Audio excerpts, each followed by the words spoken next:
What we know as ADHD, attention deficit hyperactivity disorder, or some people still call it ADD, attention deficit disorder, has been recognized by some doctors since way back in 1902. But from 1902 until 1980, it was all about little boys who couldn't sit still, couldn't shut up, and were driving everybody nuts. It was just behavior problems. The name of the disorder was changed a number of times, and there were different formulations, but it was all about behavior problems. Since 1980, which is when they first changed the name of the disorder to include the words attention deficit, we've realized that this is not so much a behavior problem, but far more a problem with the brain's management system, its executive functions.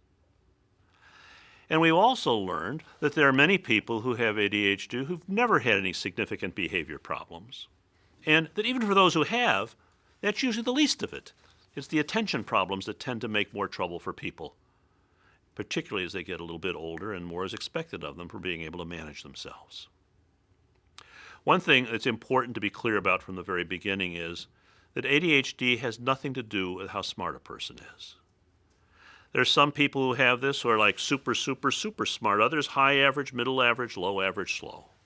I treat people for this who are like university professors and doctors and lawyers and big shots in business. A lot of people who are regular folks. Some people have trouble doing the basics.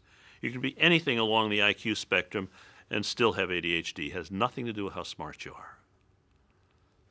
The other thing to know is that this is a problem, a set of problems, that include a wide range of characteristics. And what I'd like to do today is to describe for you some of the characteristics of what we call ADHD, give some examples of them, and then talk a little bit about what we know about what's involved in the brain in the course of ADHD. One thing that's important is that people, one of the main things that people with ADHD complain about is they have trouble staying tuned. That when they're listening or reading or working on something, they get part of it, but then it sort of drifts off, and then they're back, and then they drift off, and it drifts off again, and then they're back. They have difficulty staying tuned. It's similar in a way to the problem you have with a cell phone, where you're in an area where you don't have good reception, you can get part of it, and then the message keeps fading in and out. The other thing is that they often have a problem with being distracted. Like anybody else, they see and hear things that are going on around them. They have thoughts going through their head.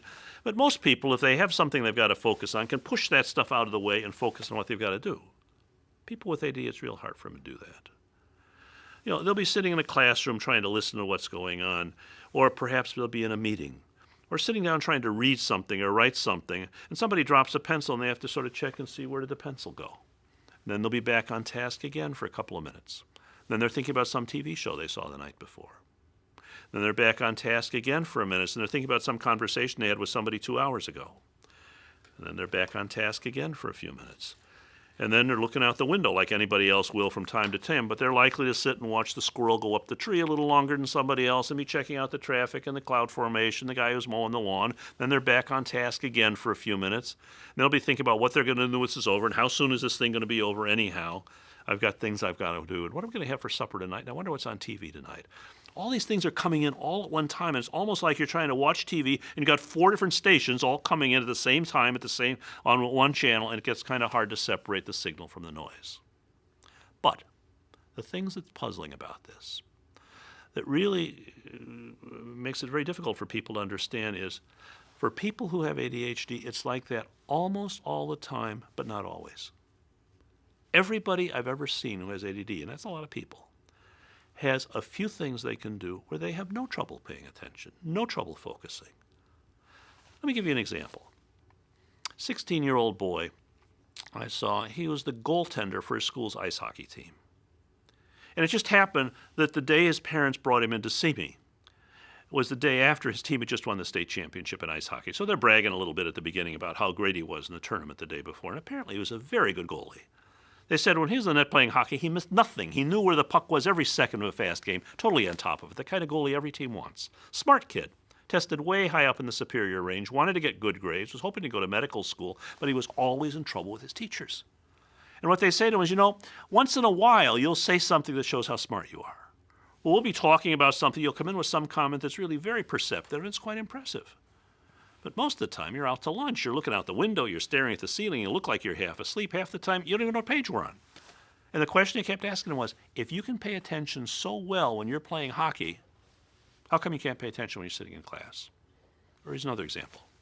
A lot of times parents will bring in kids for me to see, and they say, no, the teacher says this kid can't pay attention for more than 5 minutes. We know that's not true. We have watched her play video games. And she can sit and play those video games for 3 hours at a time and not move. And the teacher said she's easily distracted. That's nonsense. When she's playing those games, she's locked on that screen like a laser, and the only way you're going to get her attention is to jump in her face or turn off the TV. So again, it's like, you can do it here, why can't you do it there? Now, it's not always sports or video games. There's some people with ADD, they're not good at that stuff. They might be into art, and they're sketching and drawing and really getting into it. Somebody else, when they're little, they're creating engineering marvels with Lego blocks. And then when they're older, they're taking car engines apart and putting them back together or designing computer networks. But everybody I've ever seen who has ADHD has a few things they can do where they have no trouble paying attention, even though on almost everything else, they've got a lot of trouble paying attention. And if you ask them about it, say, what's with this? How come you can do it here and you can't do it here, here, and here? Usually what they'll say is, it's easy. If it's something I'm interested in, I can pay attention. If not, I can't. And most people hear that and they say, yeah, right, congratulations. That's true for anybody. Anybody's going to pay attention better for something they're interested in than for something they're not, which is true. But here's the difference. People who don't have ADHD, if they've got something they've got to do and they know they've got to do it and it's important, they can usually make themselves pay attention, even if it's pretty boring, just because they know they have to do it. People with ADD, it is incredibly difficult for them to be able to make themselves pay attention. Unless the task is something that's really interesting to them, not because somebody told them it ought to be interesting, but just because it is interesting to them for whatever reasons. Or if they feel like they have a gun to their head and something very unpleasant is going to be happening very fast if they don't take care of this right here, right now. Under those two conditions, no problem. They can focus very well. Anything else, it's really difficult for them to focus. But the problem is, this is not something that's under voluntary control. It makes it look like it's a problem with willpower. If you can do it here, why can't you do it here, here, and here? But it's not a problem with willpower. It's a problem with the way the brain is wired. All the characteristics of ADHD, which I'm going to be describing here, are things everybody has trouble with sometimes. It's just people with ADD have a lot more trouble with it. So in that sense, ADHD is not an all or nothing deal like pregnancy. Either you are pregnant or you're not pregnant, and there's nothing in between. It's more like depression, where everybody gets bummed out once in a while, but just because somebody's unhappy for a couple of days doesn't mean we're going to diagnose them as clinically depressed. It's only when those depressive symptoms are persistent and pervasive and making a lot of trouble for me, say, yeah, that's a depression, we ought to do something about it. So all the characteristics of ADHD are problems everybody has sometimes. It's just with people who have ADD, they just have a lot more difficulty with it more of the time. And the problem is it is not under voluntary control. It's not something you can do with willpower. But let me tell you about some of the other things in which we see with people with ADHD. One is they often have trouble getting organized and getting started on things. For many, it's difficulty organizing their stuff, that their backpack, their desks, their notebooks, their filing system, their living space, bigger mess than most other people most of the time, unless somebody else is helping them take care of it. Other people have no trouble at all with their stuff. They have a lot of trouble with their time and their work. And what they'll tell you is, if I have a bunch of stuff to do at one time, it's really hard for me to look at and say, okay, that should be first, that should be second, that should be third. But even when they get their priorities straight, which often doesn't happen, they tend to have a lot of difficulty getting started. Another piece of it that you often hear about from people with ADHD is they'll say they have a lot of difficulty in regulating their sleep and their alertness and being able to keep up the effort to finish things in a reasonable time. Many complain that they have trouble getting to sleep, and what they'll tell you is, I often stay up a lot later than I really want to or should, because I found if I try to go to bed before I'm really, really exhausted, I just can't shut my head off. I just keep thinking of stuff. And so I stay up late, reading, watching TV, surfing the net or whatever, until I'm just exhausted, then I fall asleep fine. But the problem then is I tend to sleep like a dead person, and I have a hard time resurrecting myself in the morning. And if I don't have somebody around to help me get myself out of bed in the morning, I'm very likely to be late to whatever it is I'm supposed to do, or possibly sleep through the whole thing. I just keep hitting the snooze button or just turn the clock off altogether. During the day, they're usually all right as long as they're on their feet moving around or talking a lot. But if they have to sit still for very long to listen or to read or do paperwork, the eyelids start getting kind of heavy. Another thing that often happens as a problem with people with ADHD is they have trouble staying with a task, that they may start it reasonably well, but they have a hard time then keeping up the effort to finish it in a reasonable time. I had a track star from the university, a runner who came into my office one day, and he said, "My mind's a great sprinter, but it's a lousy distance runner." He said, "If the task I have to do is something you do in one quick chunk, you just go all out for it and then you're done with it, I'm fine. But if it's something where you can't do it in one quick chunk, it's a longer-term project, you have to keep chipping away at it day after day, that I have more trouble with." And my approach then is either hurry up, slapdash, get the thing done, or why don't we just set this aside and wait until it becomes a little more of an emergency? Everybody has trouble with deadlines sometimes. People with ADD, it's almost like they can't get started until it's becoming an emergency. Another thing that often persons with ADHD have trouble with is writing. I'm not talking about penmanship now. I'm talking about taking ideas and putting them into sentences and paragraphs. Because what people will say is often, I've got a lot of ideas for what I should write for this essay I'm supposed to write or for this term paper, but it just takes me half of forever to be able to get the sentences and paragraphs put together so they make sense. I'm either changing it or it's just disorganized. They have difficulty organizing their thoughts and being able to get the words out in a reasonable way. Another piece of this, it's not part of the official diagnostic criteria for ADHD, but it's certainly something that a lot of people with ADHD are concerned about and complain about, is that many times they have difficulty managing their emotions. But I need to give you a few examples because it's not the same for everybody. A salesman I saw one time came in and he said, "I was in the diner yesterday, late afternoon, having lunch. I'm in a pretty good mood sitting there eating my sandwich. The guy in the booth behind me gets his sandwich. He's chewing to it loud. He's going chomp, chomp, chomp." He said there was something about that noise was driving me nuts. It was as though a computer virus had gotten into my head and just gobbled up all the space, and that's all I could think about was that noise. I'm sitting with my fist clenched, seriously thinking about getting up and smacking this guy in the mouth because he's chewing so obnoxiously loud. He said I didn't do it. I didn't want to get arrested. But if I'd been at home, I would have been yelling at somebody or walked out of the room. He said that was strange because after a few minutes, he's still making the same noise, but then it didn't bother me anymore. He said stuff like that happens to me a lot. Well, there'll be some little frustration. The kind of thing that most people on a scale of frustration would say, that goes from 0 to 10, would say, that's a 0 or a 1, maybe a 2 at the most. For me, he said, it can be like a 7 or an 8 or a 9. He said, sometimes I make a big fuss about it. Other times I don't say anything, but I feel this surge of anger where I feel like punching somebody or breaking something. And then usually it's over with. But he said it's not always that way. He said, day before that, I'm at the office. I'm walking down the hall. A friend of mine who works in the other department's coming around the corner. He's walking toward me, reading some papers as he's walking. And I hadn't seen him for a long time. So as we approached each other, I stopped and said, "Hey, what's up? How you doing?" I figured we'd stop and chat for a minute. He looks up, says hi, puts his head down, keeps right on walking. He said, now most people would blow it off in a minute and figure he's in a hurry. He's got to get to a meeting or something. We'll talk later. He said, not me. It happened at lunchtime. I got nothing done for the rest of the day. I spent all afternoon thinking to myself, did I do something to annoy him? Or maybe I did something to offend somebody in his department and they're all angry with me. Or maybe I'm just the kind of person nobody likes, so nobody tell me about it, but I couldn't get it out of my head. Other people, it's not like that. They get an idea in their head of something they want to do or something they want to get or something they want to buy. And all of a sudden that wish takes on such strong urgency that the feeling is, I've got to have it now.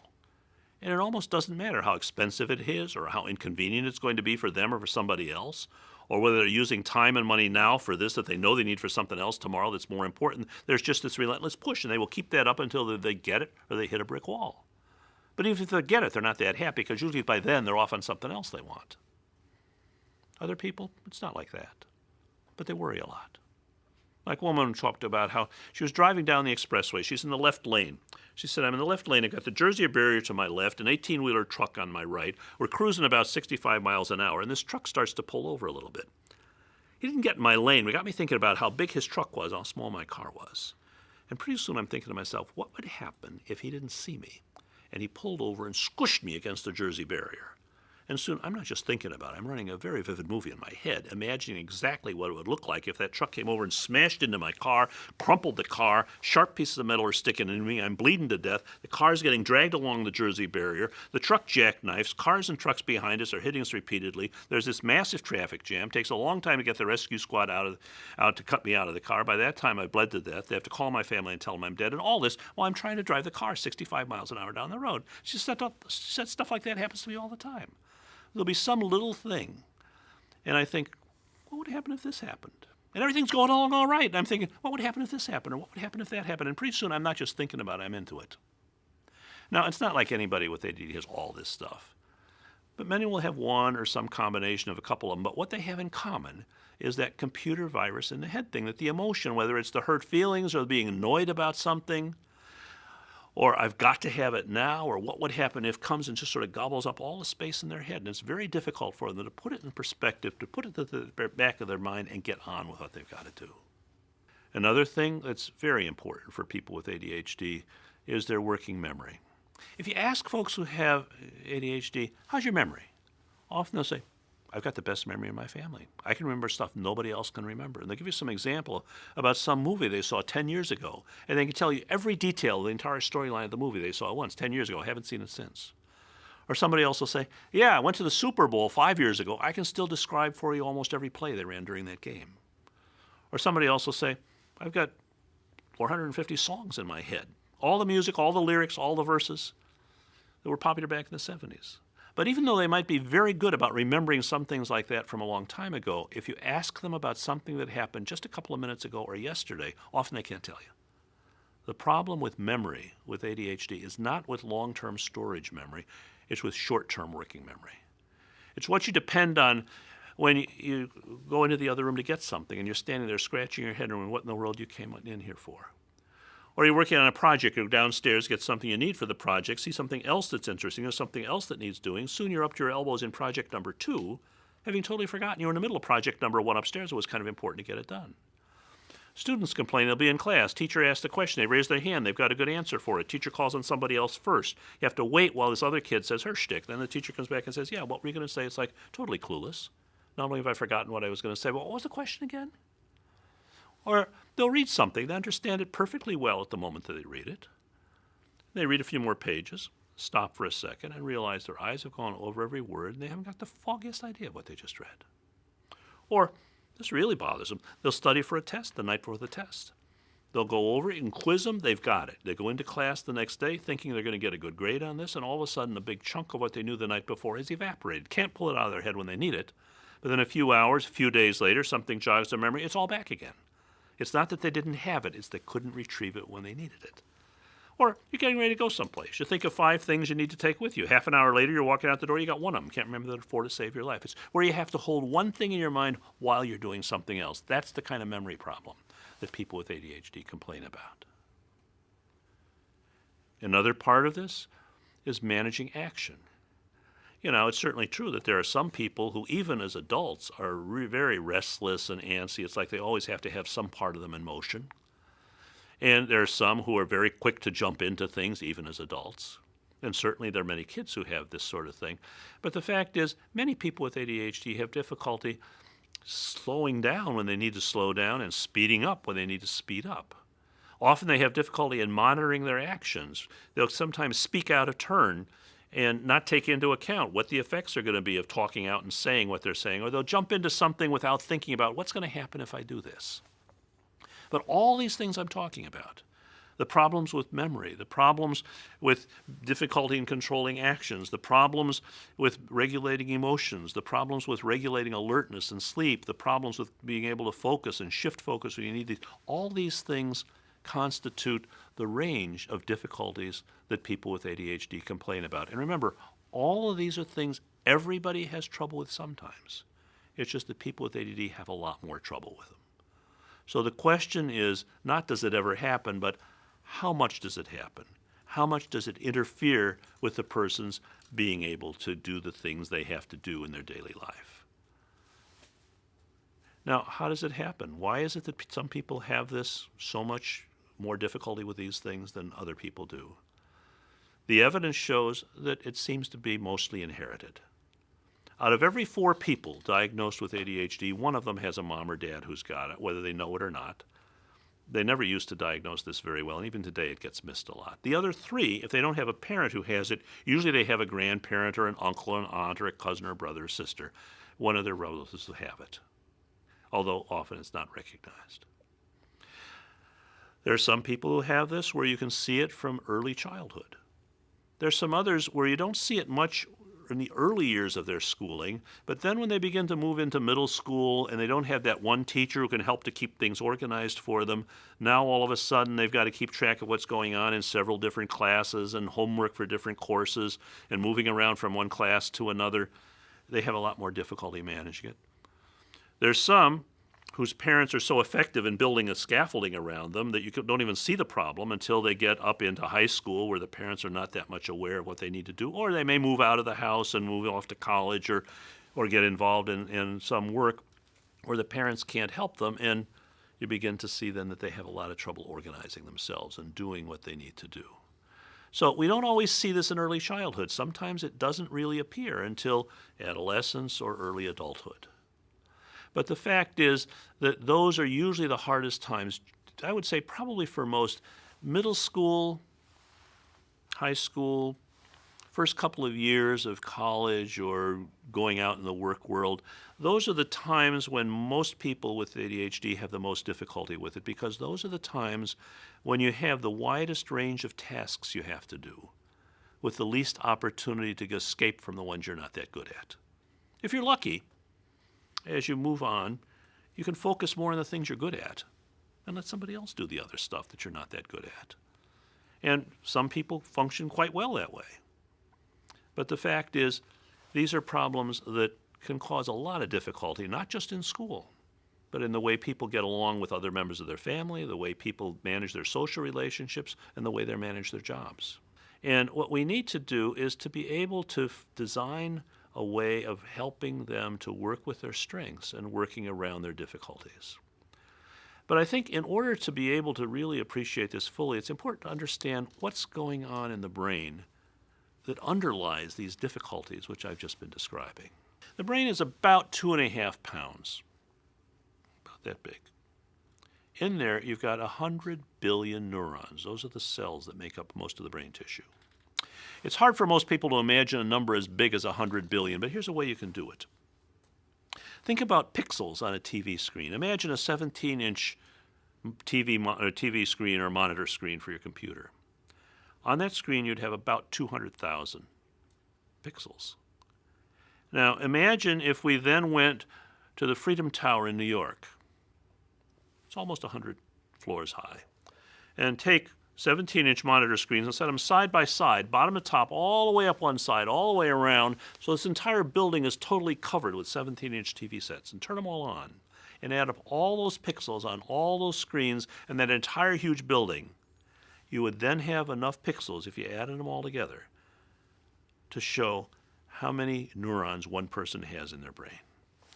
Now, these neurons, they're very, very tiny. You have to look at them under a microscope. But they come in different sizes and shapes, but they all work on a branches and twigs system, something like this. And if you isolate any one of them, you'd find that there are over 1,000 places where it's connecting and interacting with the ones around it. But the thing that's amazing about it is the whole system works on low voltage electrical impulses, and it is not wired together for anybody. That's true for those with ADHD. It's true for every one of the rest of us. They are not directly connected. Let me show you what it looks like. If you can imagine these tiny, tiny connections that are so small you need a microscope to see them. Look like a couple of mushroom heads butted up against each other. And then there's a space between them which is thinner than a piece of tissue paper. So when there's something that's coming in from the brain, electrical impulses traveling along here, it has to jump this gap like a spark plug.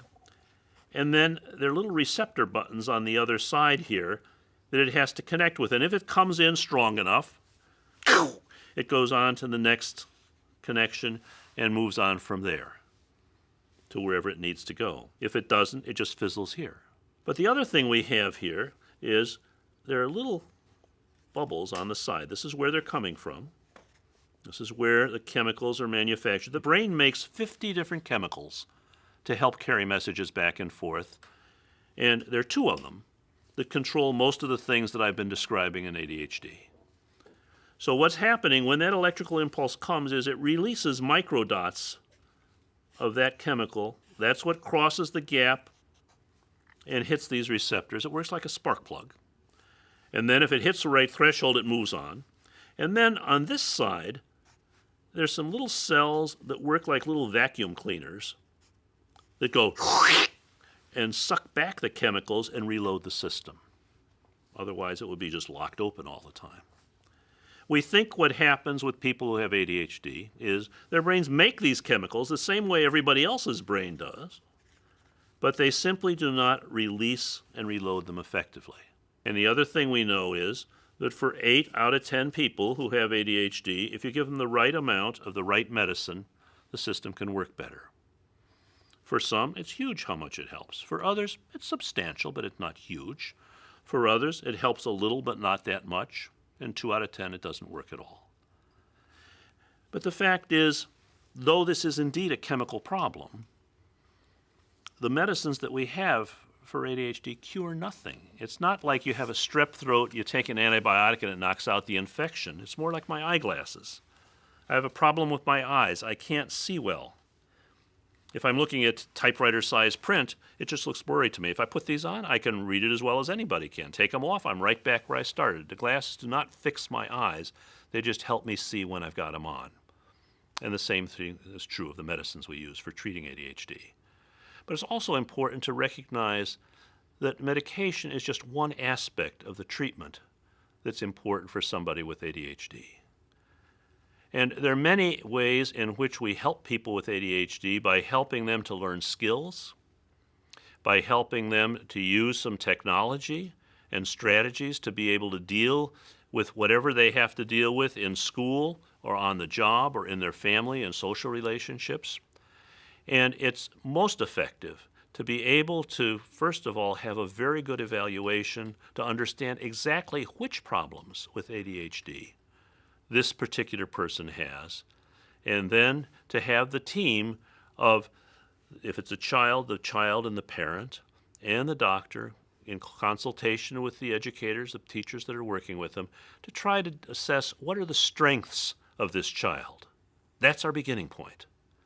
What are the difficulties? And what plan can we put together which will allow us to be able to build on those strengths and help the child or the adult learn about ways of dealing more effectively with their difficulties so that they can succeed and reach their full potential.